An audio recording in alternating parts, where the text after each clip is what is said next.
Used to have to hang with Dad, wash the car and cut the grass. It took all day and I hated that till his heart attack last. Magandang umaga po at welcome po sa ating programa, My Morning Manna with Pastor OG.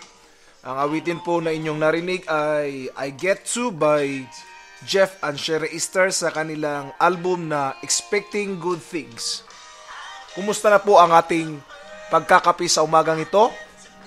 Sana po ay nainitan ng ating mga tiyan at sana po ay excited po kayo upang pag-aralan ang salita ng ating Panginoon.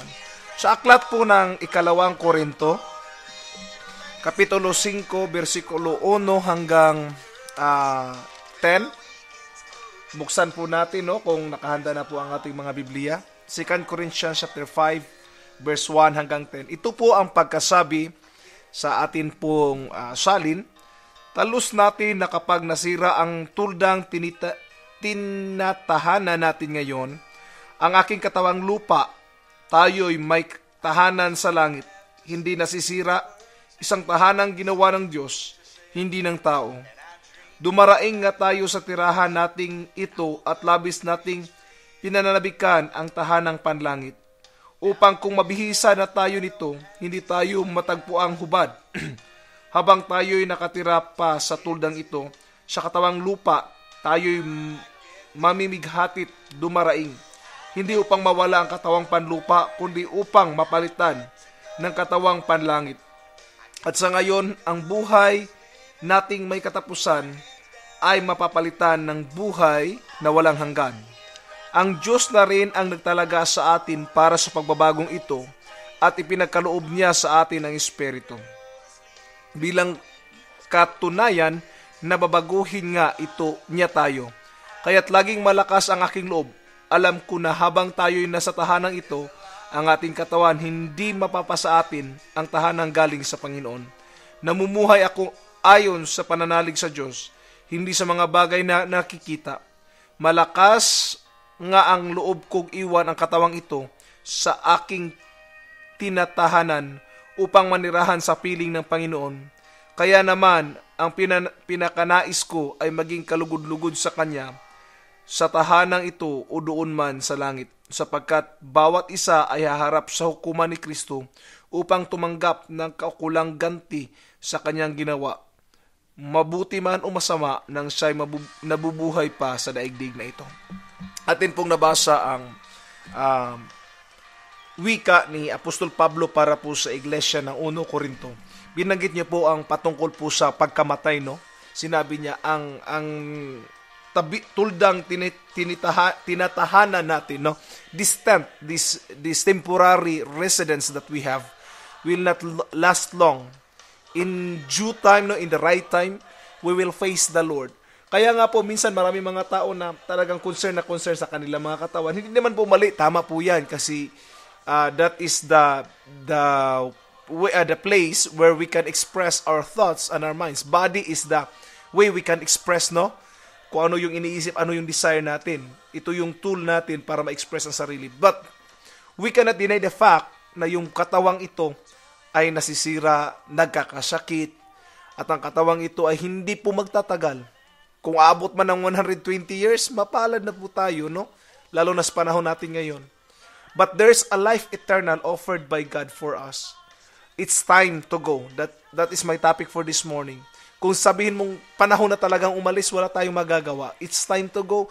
We have to go to face the Lord. Kaya po ang kailangan gawin ng isang Kristiyano ay maghanda sa pagharap sa Panginoon.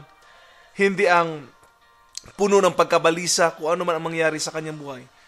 The true test of a believer is this. Are you ready to die?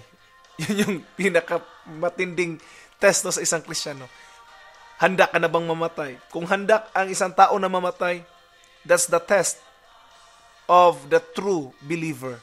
Kung hindi siya natatakot mamatay, it's a test.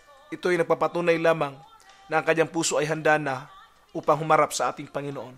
Pero pag takot pa siya, meron pa siya mga pinagkakabalahan, yun ang time na hindi pa buo ang kanyang pananampalataya at ang kanyang pananalig kay Kristo. Church, death ay hindi po maiiwasan. If it's time to go, you have to go. But the good thing is this, God has a promise for us, eternal life. Kasi kung hindi tayo mamamatay sa katawang ito, hindi ito papalitan ng isang katawan na hindi na masisira. My challenge is this, always believe in the promises of God, always cling, and if ever death will face to your door, welcome them gladly and say, Lord, I am ready to go with you.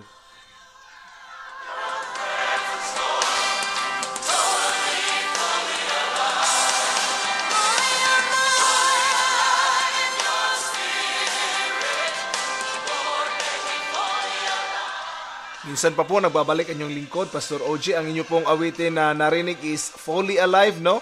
Ng South African Homecoming. Death yung topic natin, pero yung awit natin, Fully Alive. Because when we are in Christ Jesus, death will just pass away, you know? Death has no power against us because we will live once again. Now, ilang point po na gusto kong banggitin ay ganito po. Una is, death is inevitable. All of us will die, but the time is not yet known. And the how also adds the feeling of terrible. Yung feeling po natin na kailan tayo mamatay, hindi po natin alam yan, no? Lalo pa yung yung feelings natin, paano kaya ako mamamatay? It's added terrible to our lives. But actually, I don't care in what way I will die. What matters most for me is, I'll be with the Lord. Yun po ang dapat tanong eh. Kahit paano man tayo mamatay, yung iba is na heart attack, yung iba is nasagasaan, yung iba naman is na baril, yung I don't care. What matters most is how the Lord will take me home. That's what matters most in me. Alam ko na ang iba ay natatakot magkwento patungkol sa kamatayan, pero hindi po maiwasan ang kamatayan dahil lahat po tayo ay aabot at hahantong sa point na yan. Pero ang tanong, kailan? At ang tanong, paano? Bahala na siguro yung paano, no? Yung kailan na lang para makapaghanda tayo. Pero ganito po yan.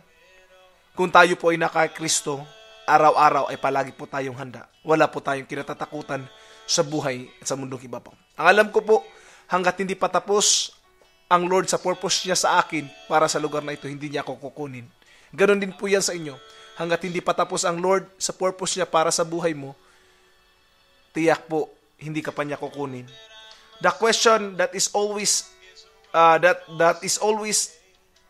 asked is, are we ready if it is our time to go? Yun po yung question na dapat natin itanong. Are we ready if it is our time to go? I have to get ready to pack all my things, to prepare my home, if those things will happen. The question is, pag aalis ka, nakahanda na ba yung insurance mo sa pamilya mo?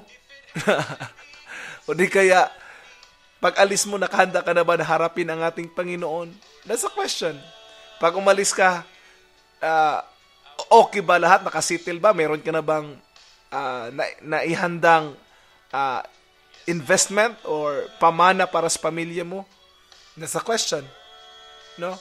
Itong mga bagay na ito, minsan nakakatakot itanong. But anyway, all I know is, if I will face the Lord at this moment, He will change this body.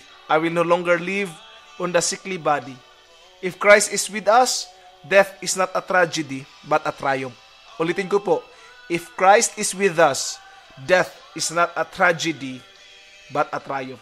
Sabi niya nga doon sa first verse na binasa natin kanina, no? If our earthly house, this tent, is destroyed, we have a building from God, a house not made with hands, eternal in the heavens. Anong ibig niya iparating? Kung ang katawang ito ay maaagnas at magkakasakit, don't worry. Papalitan niya ng Panginoon. Cancer man yan, tumor man yan, leprosy man yan, it doesn't matter before the Lord. Why? This body will be changed. God will give us a new life. Paul said, for me to live is Christ, and to die is gain. Being with Christ is gain. It's not a lose, my brothers and sisters. Look at death in different perspective. Yun lang po ang kailangan natin gawin. Titingnan natin ang kamatayan in the different perspective. Not from the negative point of view, but always on the positive side. God bless.